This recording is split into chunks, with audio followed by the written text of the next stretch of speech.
Yeah, so good to have you all today as we're going to be going through Second Corinthians 12. This is a big deal. This is like life changing, life altering for the better information that we are getting here in Second Corinthians 12. This is hopefully I'm learning from it, even as I'm teaching it. There's so much goodness in here for us. So as we start here for 2 Corinthians 12 verse 1, Paul is continuing this letter to the church in Corinth, where some of the Christians in Corinth are being led astray by false teachers, people claiming to be leaders and authorities of the gospel, but in reality, they're twisting it for their own purposes and leading people astray.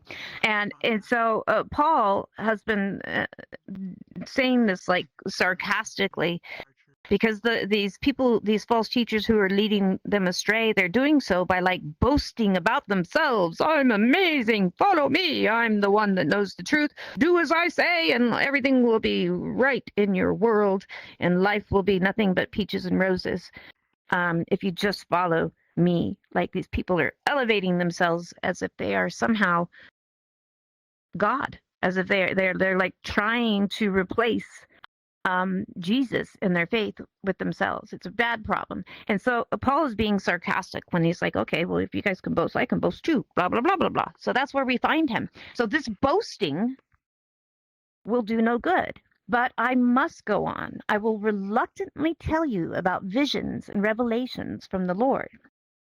I was caught up to the third heaven 14 years ago.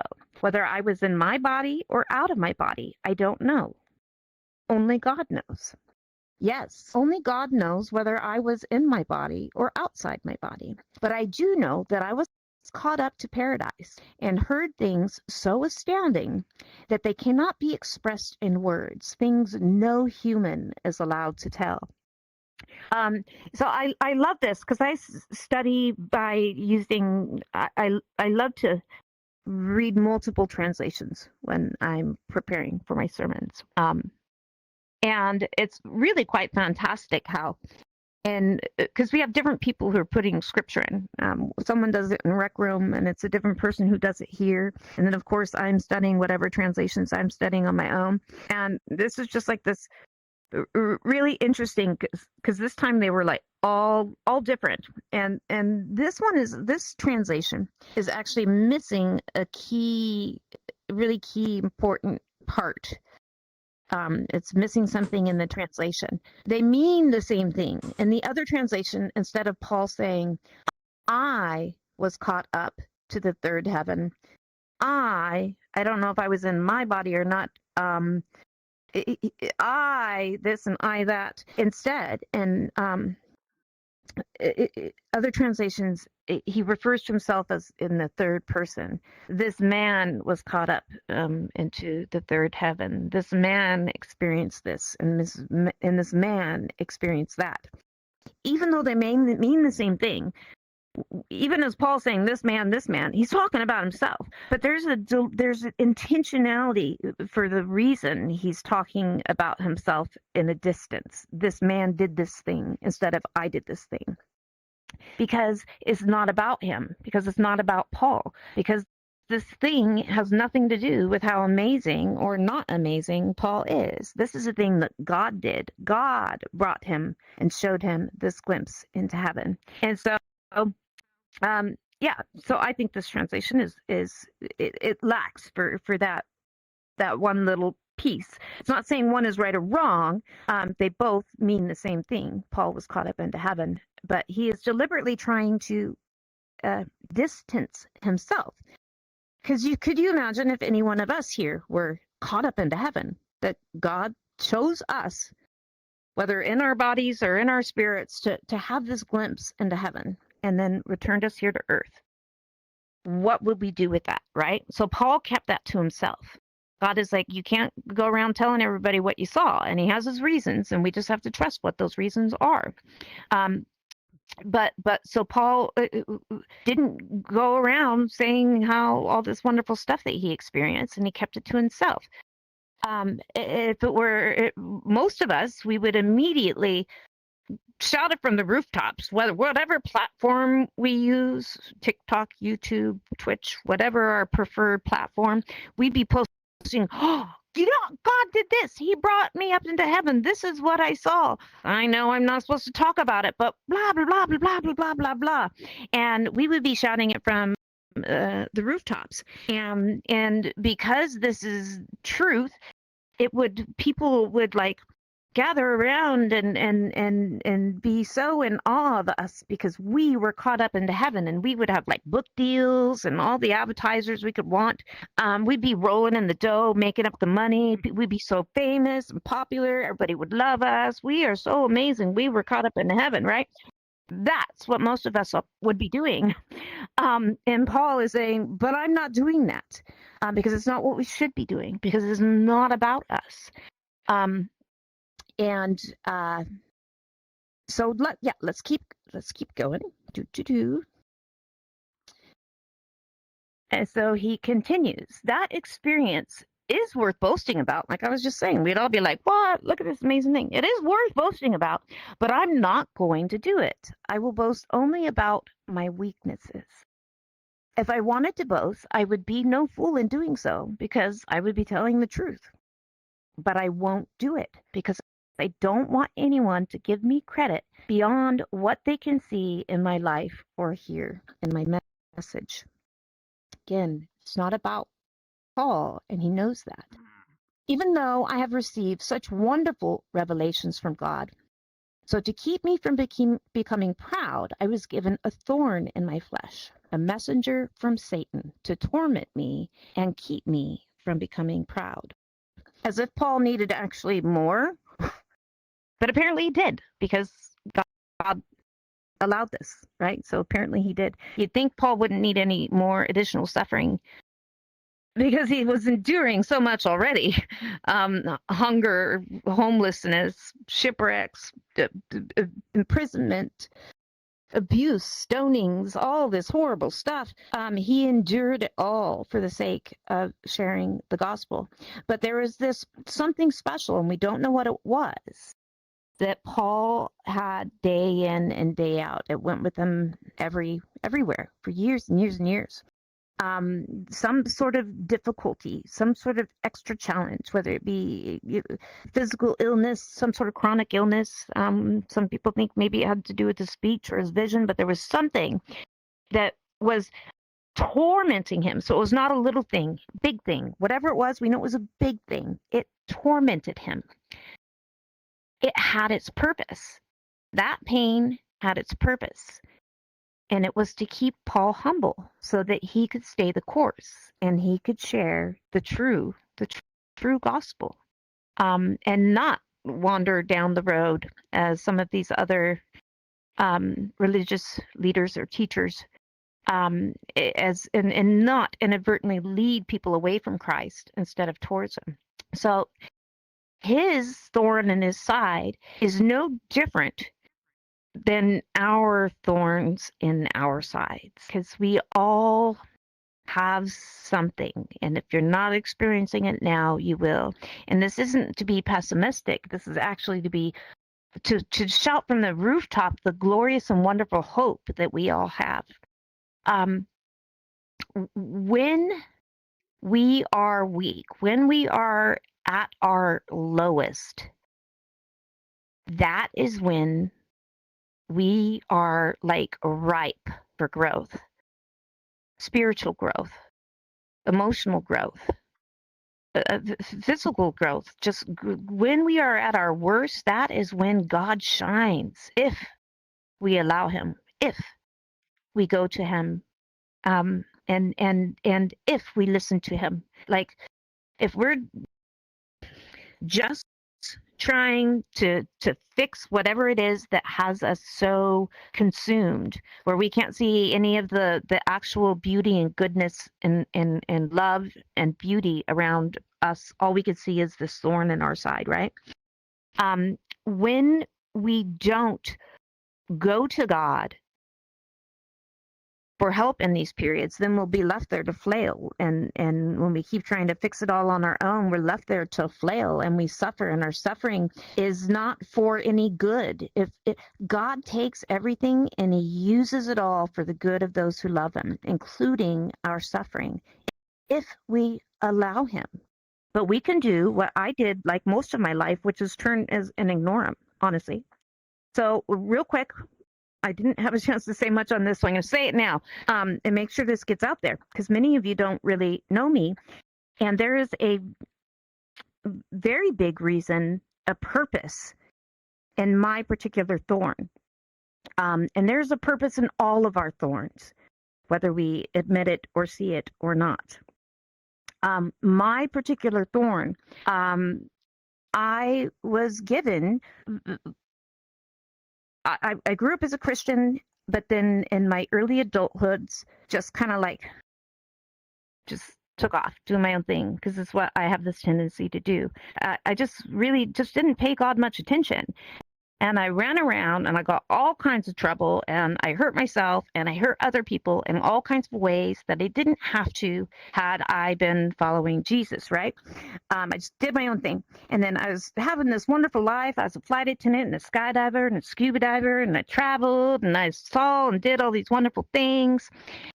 And then I got very sick with this chronic illness, and it's been about 50. I really don't even know how long. I keep making up numbers. 15 years. That's a guess.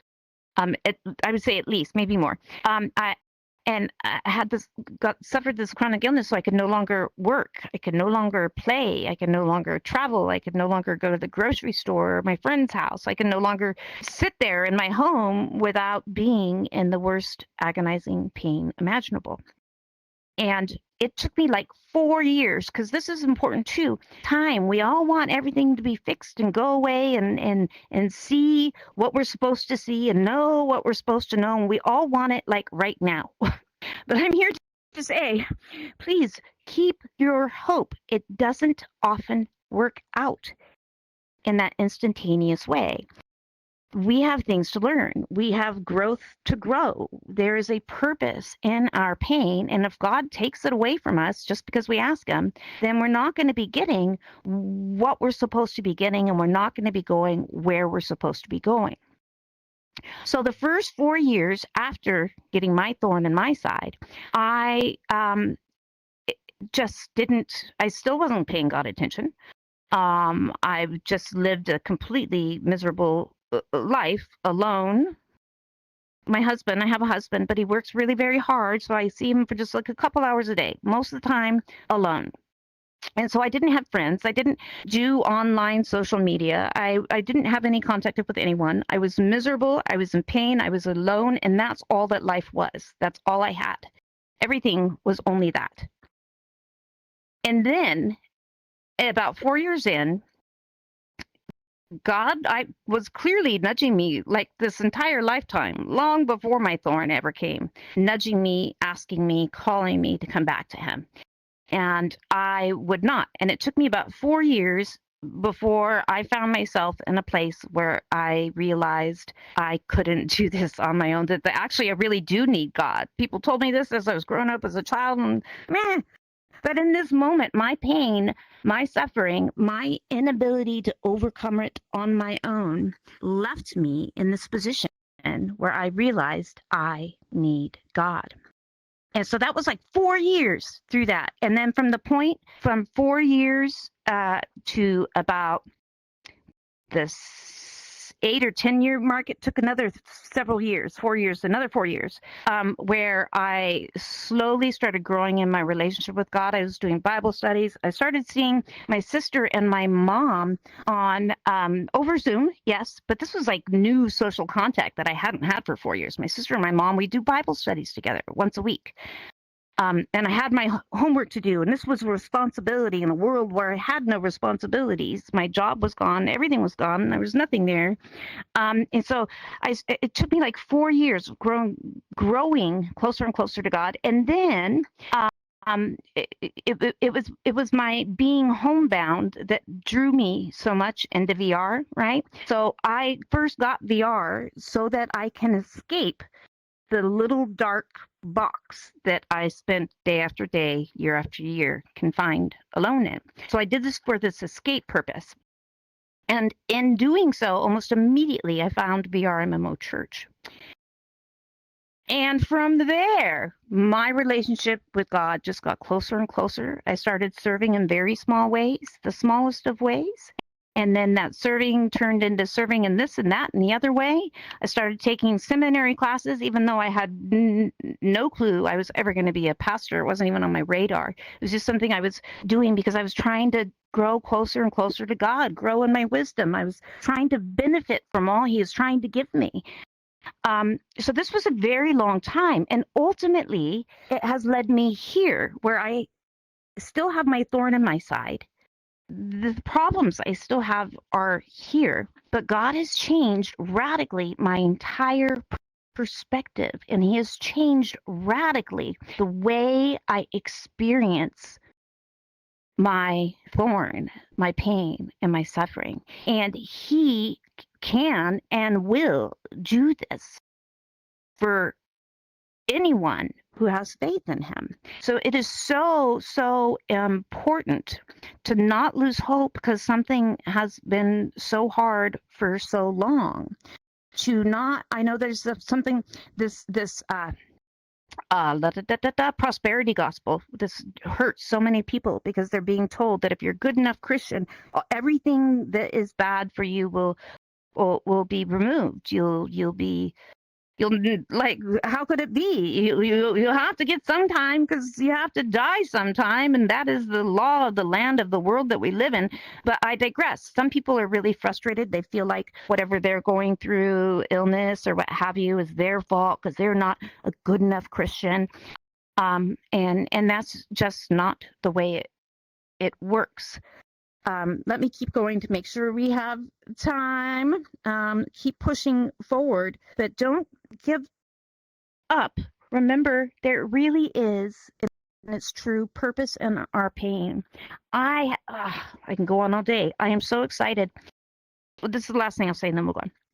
Because I've had this discussion years ago with some people here at VRMMO Church. I get it. I needed what I got to get me here so that I can firstly have my personal relationship with Jesus Christ being nurtured and fed, right? So I needed that to get me here, and I needed that to get me to this place where I am sharing and teaching and guiding and loving you all. And this is so much better than any job, any skydiving or travel or what have you.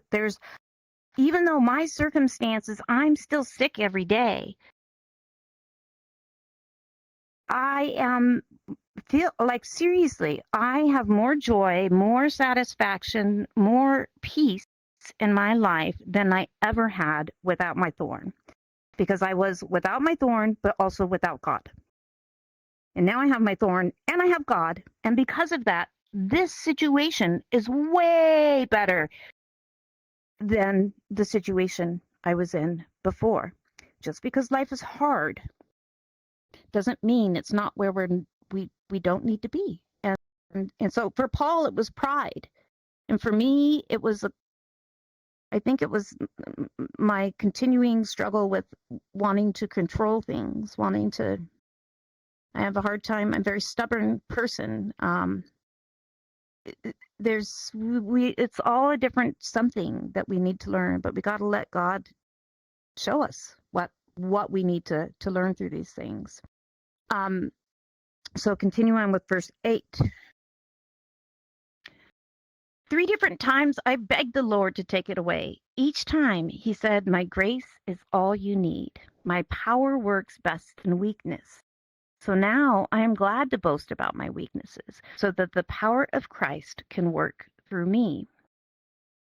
Yes, it's good to ask. And yes, sometimes that is God's will. that whatever thorn we may be carrying is removed. It's not wrong to ask God, please take this from me. Jesus asked that, right? Right before, when his crucifixion was right around the corner, was right moments away, Jesus broke down bawling in prayer to God the Father, right? And he was like, please take this cup from me, or please don't make me have to do this. I don't want to do this. It's going to be horrible. It's really, I don't want to do this. But God, help me to do your will. But I want to do your will. This is what I want. But really, at the end of the day, I want what you want. Jesus said that before his crucifixion. And this is what Paul is saying here. Yes, I don't want to have this anymore. But above and beyond my not wanting to have this anymore, your will is my true desire. And when we're able to do that, when we're able to stop trying to make God fit into what the boxes we think he should be, right? And instead lean into the truth of him. When we stop trying to treat him like a genie in the bottle, do this, don't do this. And again, problem of mine, pastors are people too. We have our weaknesses, and this is one of our weaknesses. This is one of my weaknesses. But God uses it, and he does the most like miracle type changes. When I become weak like this, he becomes so strong, and it works the same. I am no different than anyone else. It works the same in all of you. When we are weak, that is when we're receptive. That is when we go to him. That's when we were on our knees. That's when we were just like, I can't do it anymore. I give up control. God, tell me, show me, lead me. And that is exactly when the magic happens. That is when our lives change so dramatically in our time of weakness and suffering. So 3 times he asked, and 3 times God said, I'm all you need. You think you need all these things? You think you need that thorn taking out? I am all you need.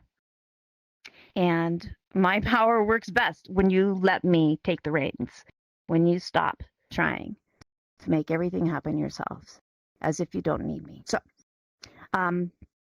as we continue, verse 10, that's why I take pleasure in my weaknesses and in the insults and the hardships and the persecutions and the troubles that I suffer for Christ. For when I am weak, then I am strong. All of this stuff, like, because we mentioned it in some of the previous, it was 2 Corinthians 11 or what have you.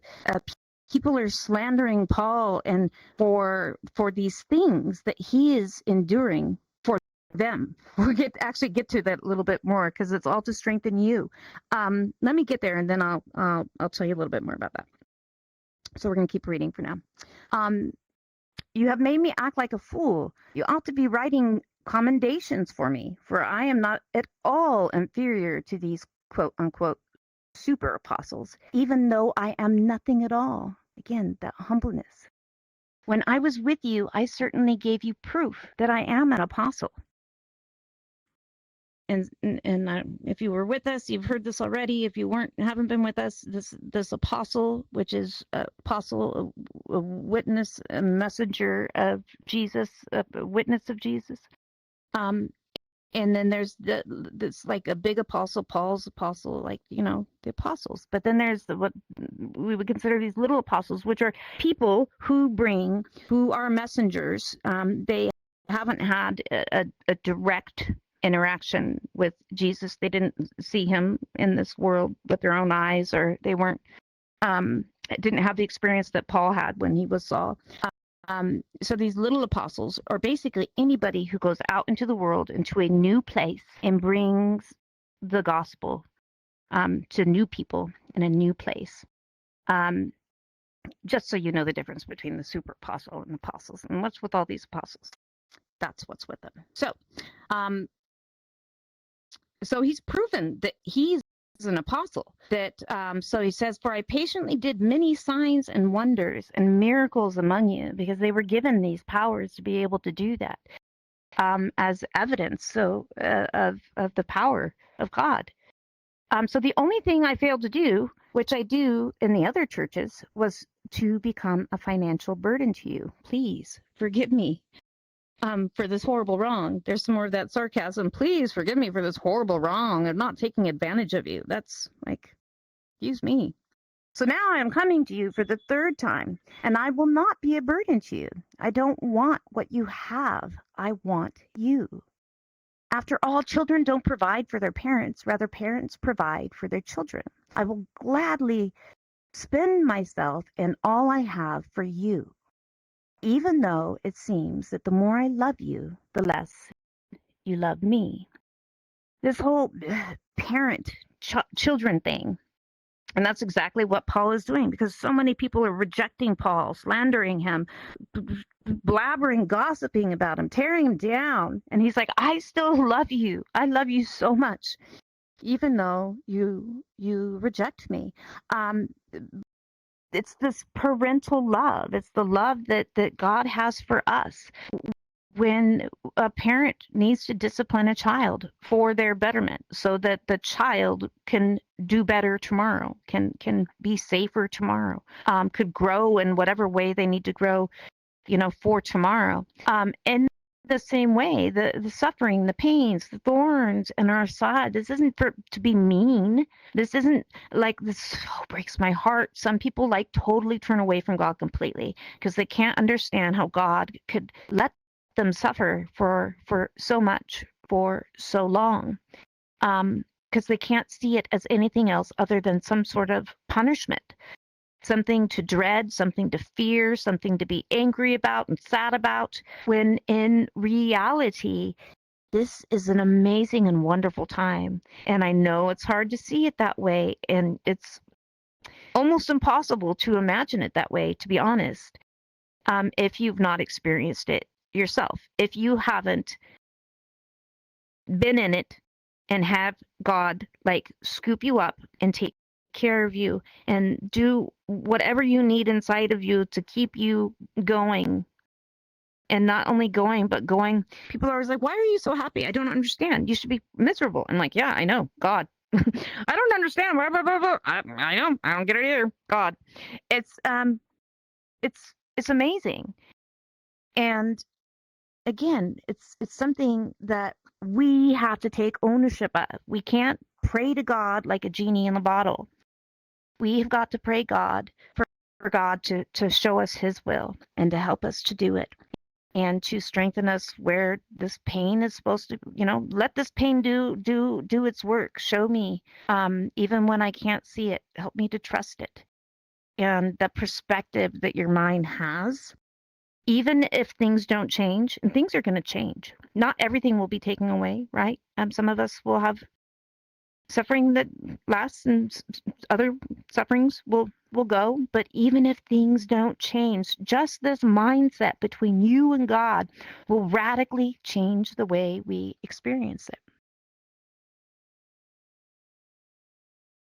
And so, yes, as we continue, some of you admit I was not a burden to you, but others still think I was sneaky and took advantage of you by trickery. But how?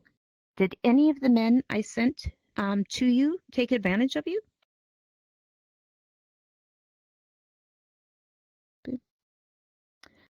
When I urged Titus to visit you and sent our brother with him, did Titus take advantage of you? No, for we have the same spirit and walk in each other's steps, doing things the same way. Perhaps you think we're saying these things just to defend ourselves. Again, we always think it's about us. So they're probably assuming it's just to defend themselves, but it's not about them. So perhaps you think we're saying these things just to defend ourselves. No, we tell you this as Christ's servants and with God as our witness. Everything we do, dear friends, is to strengthen you. So the difficult things that Paul is bringing to light, and in the same way, like, this is all for you. This is to strengthen you. I know it's hard. Um, the changes that we need to make when we start to follow Christ. I know it's hard to when everybody else is following this super apostle over here and bad mouthing over here, and all your friends and your family, they're going down the wrong path, but you see that as wrong, and you have to go and you have to follow Jesus as you know you need to. That's super duper hard. It's a hard thing to do, and it could lead to loneliness and suffering and blah blah blah. But it is to strengthen them in the same way our difficulties to strengthen us. Perhaps, okay, nope, a little bit more. Boom. For I am afraid when I come, I won't like what I find, and you won't like my response. I'm afraid that I will find quarreling, jealousy, anger, selfishness, slander, gossip, arrogance, and disorderly behavior. Yes, I am afraid that when I come again, God will humble me in your presence, and I will be grieved because many of you have not given up your old sins. You have not repented of your impurity, sexual immorality, and eagerness for lustful pleasure. So Paul is saying, I'm afraid that, because these are letters that are being written to the people in Corinth. He's not there. He's hearing about things, but he's not there. And he's expressing that he's so concerned that when he gets there, because so many people have been led astray, being convinced of a false gospel. And the further they are led from God, the more these sins affect us in our life. It's the nature of the beast. It's the way it works. The further we are from him, the more we're going to fall short, because he's the one that gives us the power to do better, right? Like, without him, we have nothing. In the same way, in our suffering, without him, we have nothing. Let me make sure I keep an eye on. Wow, I have so much time. How did the time go so quickly in Rec Room? Who knows? Okay. So, wow, wasn't expecting that. So maybe we're going to switch this up, because I have 20 more minutes and a few more things. So our hardships, our suffering in this life, let us see them not as things to worry about, to fear, to be sad and angry about. Jack and I were just having this conversation in Rec Room just a few minutes ago. Jack's a little older. He has some health problems. I may be now considered a little older. I can't believe it's happening, but health problems. And so for both Jack and I, it has been many years. And so for us, when somebody, and we couldn't have done this without God. I know Jack couldn't. I know I couldn't. We know we couldn't without God. It's been so many years that we've had these thorns in our sides that, like, we don't even, like, really consider them anymore.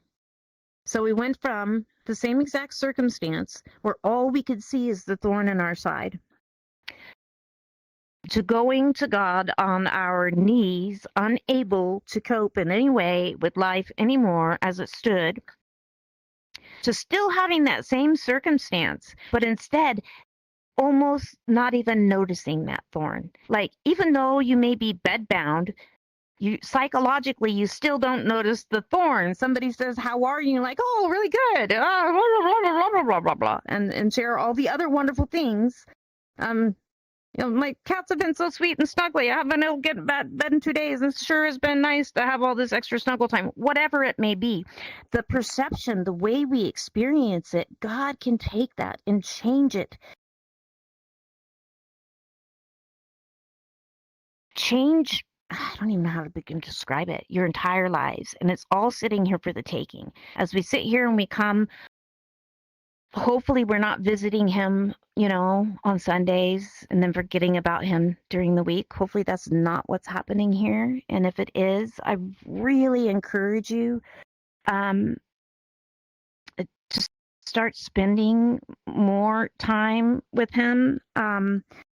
My growth that I was talking about from this broken heap to this sick person who's doing things I didn't even know I could do.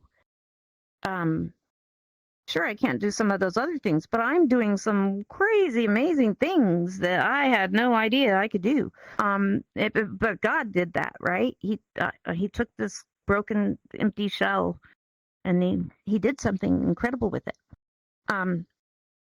It's so powerful. But the closer and the more time I spent with God, the faster those the learning curve went.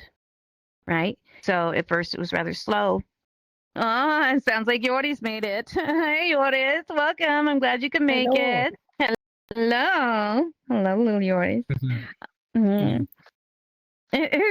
So the more time you spend with God, when you wake up praying, when you wake up in gratitude, when you talk to him like a crazy person, like throughout the day, all the time, it's just like he's woven into your life. The more time you spend with him, the faster this transition will be. But even so, it's years. Like if you have a chronic illness or something else, maybe it doesn't have to always be an illness. If you have anything else that is like this constant, seemingly never-ending pain in your life, physical, emotional, spiritual, whatever, the more time you spend with God, the better he's going to be able to do this work in you, so that he can lead you into new places you never knew or dreamt. Like we ask all the time for these things that we want, but where he's trying to bring us is always someplace way better than we could have ever imagined, let alone asked for, right? And so that's where the magic happens, in our suffering, and when we go to him and are open, release control, stop trying to make it all go our way, and be open to God. Show me your way and show me what I need to learn in this. And I'd love to get us, because we still have a couple minutes, I'd love to hear from all you. Like normally we wait till Community Sunday, but I would love to hear if there are other people in this room who have any other similar experience, where you've seen growth, learned, things that have helped you going forward that were really hard at the particular time, but that God showed you the way to where you really are supposed to be. Do we have some people who'd like to share? Yeah, Shy Breezy. Thank you. So, in case y'all don't know, I'm a prayer minister for VRChat. I'm on the Discord, and I don't get on as much as I should, but I do try and answer prayers. And a running theme that I've noticed with a lot of prayers is it's two things. It's health and people that are out of work. And in both instances, a lot of this is out of their control, and they want to blame themselves for the hand that was dealt on them. And they don't understand that just in life, that's how it works. You're going to go through rough spots. That includes everyone. If you're in a spot where you're doing good, thank God you're doing good. I thank God every morning I wake up for my job, my roof, my food, everything. And the thing is that doesn't mean that things are going to be good for forever. I know from personal experience that you can have everything and lose it all on the same day and then have to start from scratch. So the thing to understand when it comes to things, when it comes to considering people's health, the health of loved ones, or even the health of yourself, as well as financial crises, is that you think you're alone. Trust me, you're not alone. There are a lot of people struggling in this world right now, and the immediate answer people want is they turn to God when they're in a crisis. They don't turn to God when everything is going good, because they seem to think that, oh, it'll be like this for forever because my parents, my grandparents, they're able to retire and it worked out for them. Retirement is slowly dwindling away for a lot of people. So with that being said, it's like when you do have a financial crisis or a health problem, these things don't get fixed overnight. And my brother, he's actually in the medical field. He has experience. He's the nurse. He's got a master's in medical informatics, and he's going for his master's in nurse practitioning right now. And me and him have had lengthy discussions about just trying to find a way to fix people, when in reality the answers to fixing your life come from within. No one can fix your problems but you. This is on a biological level, this is on a standard of your finances, everything.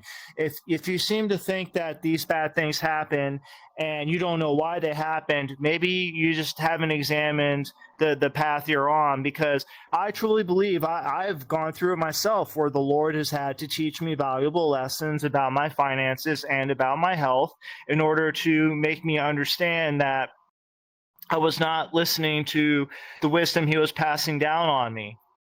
Okay, and so it goes right along with what Alina said. I'm in that prayer room and I try and talk to as many people as possible to help them get through their day. And even in my college class, there are kids in my class that don't know what they're going to do for a job. So I'm giving them links, letting them know, well, this is what you can do to try and find work. And, if they take it, they take it. If they don't, they don't. But the big thing to understand is that when it comes to personal crises, you can't just sit there and wish that things could get better and do nothing about it. You have to take action, and a big part of that is in prayer. Okay, I pray every night with my girlfriend, usually right before bedtime, but I call her and we talk for about 20 minutes, and then we sit there and we pray. And believe it or not, lately over the past 2 years, I've noticed that my prayers do get answered. Now, about 3 weeks ago, Alina was on stage and she was praying for help. And she was talking to God in front of all of us and telling him, just please help find me some relief. And that very day after church, for some reason that even I don't know how to explain, I saw this individual sitting in a corner and I said to myself, hey, that's a pretty cool avatar. So I started talking to them, and before I knew it, they let me know that they were a pastor too. And so that doesn't mean that solved all the problems, but that was God in their own wise way letting us know that they are looking out for us. But they're not going to solve all of our problems. They're going to be there to guide us, and eventually they will create the logic that allows for our problems to get fixed. But we first have to put our faith in the Lord and know that if bad things happen, they're happening for a reason. They're there to prepare you. And actually on the Discord earlier this week, I think it was Pastor Coco posted something about this very same topic, about how there are a lot of people, especially on the Discord, there are a lot of people that are day in, day out asking for things, asking for prayers and forgiveness and just whatever to help get them to the next day. But they also want direct answers. And the problem with that is that the direct answers are not there. It's all about believing in the Lord and trusting that things will work out if you just listen to him, because it boils down to personal responsibility and thinking about what are you doing to promote the God's work, and that's all I really have to say on it. I mean, I could provide a million personal examples. In 2013, I literally lost everything. I was living in Washington for a quick minute in Tacoma, and I decided to move back to Florida. And on the way back, something happened where I got put in a situation. My car ended up on some train tracks in the middle of the night, and on cold, icy weather. So my car was literally stuck on train tracks. Got out of my car, and some people were there, and they made sure I was okay because the train was coming. And that train came, it destroyed my car, and it literally destroyed everything I owned. I had to go back, look through the wreckage, get out my driver's license, and then I had to pick myself up. I had to move back home. I had to move in with my parents. I had to do that for about 10 months. And prior to those 10 months, I was making good money with a really easy job, but I gave it all up because I wanted to try something new. Didn't work out, lost everything. Guess what happened? I had to start from scratch. I had to go work in a liquor store at night. I had to go work at Firehouse Subs in the daytime. I made enough money to save up, get a car, and then I ended up quitting the liquor store so I could go get a better job. And then eventually I saved up enough money. I was able to move to Tampa, and I got a real job. And all I can say with this is that from the beginning, the moment that you accept Christ, even if it's just a split fragment thought in your head as a child, God is immediately there, and God is immediately looking after you, and they're putting things in your life. And if you don't know how to read the signs, you may think that, oh, this is just bad luck. No, this is God's work. This is God preparing you, because none of us know when we're going to leave this earth. God knows. God knows when we're going to leave this earth. And in the process of it, God put every single one of us here for a specific reason. Everybody here has a purpose, whether they believe it or not.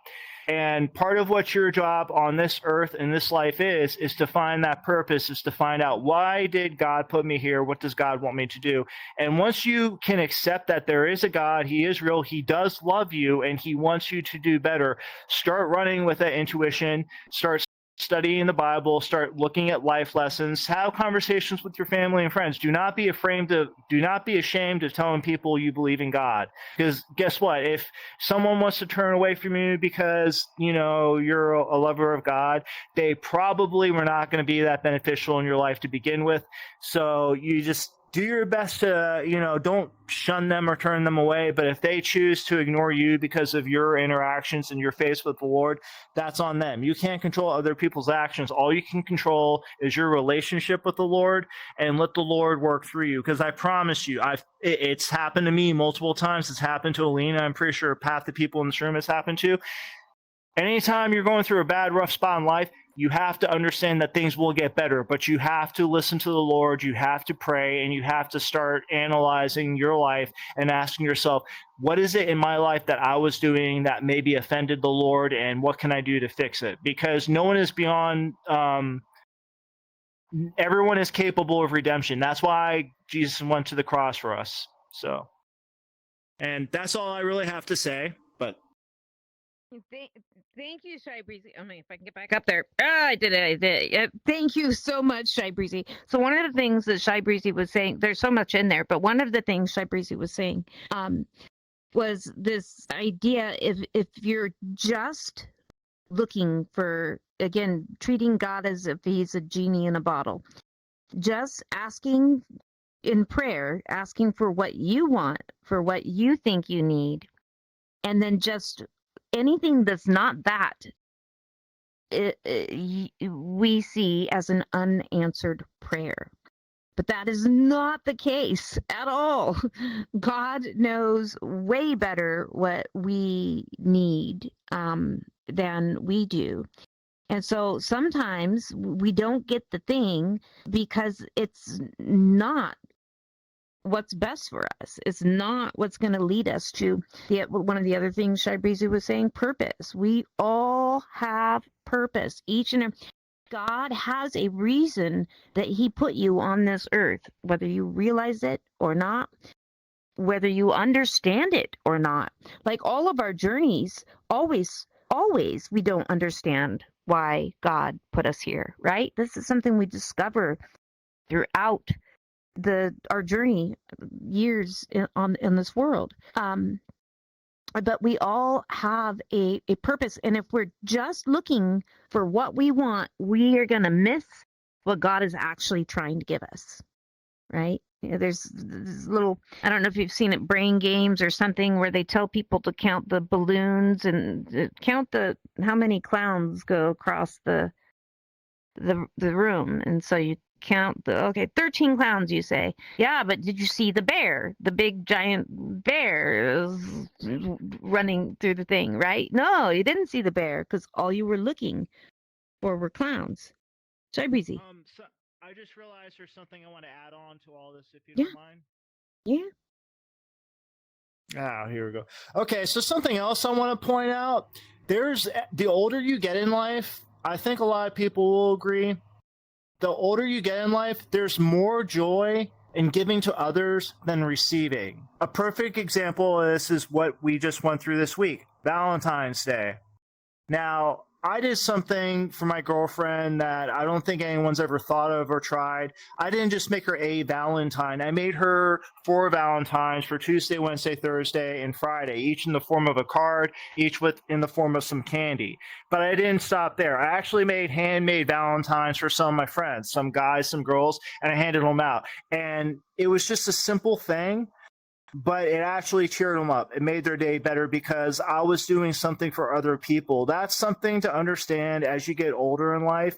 Self-fulfillment, that just starts to get emptier and emptier as you go along. As you mature in life, the real joy comes from giving to others, in helping others. You know, it's kind of like it's genetically programmed into us, but it's just one of those things where you start to realize you have more fun when you're around other people and you're seeing their joy. Why do you think you go to the movies with your friends? You're not just going to see the movie. You want to be with your friends because you feed off of their energy. If you watch a comedy and they laugh, you laugh even harder because they're laughing and you're happy that, you know, someone else shares in the same joy as you. Same with the horror movie. If you go to see a scary movie and you get all scared, you know, you look to the right and left of you and you see that your friends are scared too. That gives you comfort in knowing you're not alone. So a big part of all this and your purpose is you're here to help other people. You're not here to help yourself. God will take care of you. God will protect you. But what you need to do for God is help other people. That is what he asks of us every day, is whether it be prayer, donation of your time, maybe your money, or just anything you can do to help other people. The older you get, the more fulfilling and rewarding that becomes. So before you run too far off the stage, sorry, Breezy, as soon as I can get up here, before you run too far, why won't it let me up? Oh, because my arms were crossed. I don't think it liked my arms being crossed. There we go. Well, before you run too far off, thank you again for sharing. Wow, the power of giving. Especially because again, as when we're hurting, when we're suffering, and we keep giving, um, that's like only possible with God. Like without him, we don't have that ability. All we could do is worry about ourselves, right? That's all we have. There's nothing to give. And that giving is only possible through him. And it seriously, it can't help but bring you joy. Like it can't help but bring you joy. So if you are suffering with depression, you're just really struggling to find joy in life because of the difficulties, right? Because sometimes it really is very hard. One of an amazing way to bring some joy into your life is to find a way to help people. And there's always a way to help people, whether it be online or in the physical space. Whether it be physically doing a thing, or financially doing a thing, or even just being there for friends, for an ear, so a compassionate someone to listen to. There are always ways to help people, and it's one of the best ways to like inject joy into your life. So thank you. Do you mind closing us in prayer? Of course. Because it is that time now. Yay. Okay. Thank you. And just remember, I am on the Discord and the prayer channel. If anyone needs a prayer, public or private, just DM me on Discord, or you can even set up a time to meet me in here and we can pray in here. So without further ado, if everyone would please bow their heads. Dear Lord, thank you for this time together. Thank you for bringing everybody into this family of the church and VRChat. And if anyone's hearts are desiring compassion or empathy for certain struggles going on in their life, please open your heart to them and show them the joy of your love, for it is the most purest and enjoyable love there is. And just help them to understand that they are not alone, and that there are people in this church that love them and care about them, even if they don't know their name. They know that they are out there. And please allow for us all to find empathy in this time of trouble where people are struggling more than ever, to just guide us and give us hope for a brighter tomorrow, knowing that no matter what the enemy lay before us. We can conquer his traps with your will and your wisdom, and push us to seek your wisdom in that we can become better vessels to carry out your word. And these things we pray. Amen. Amen.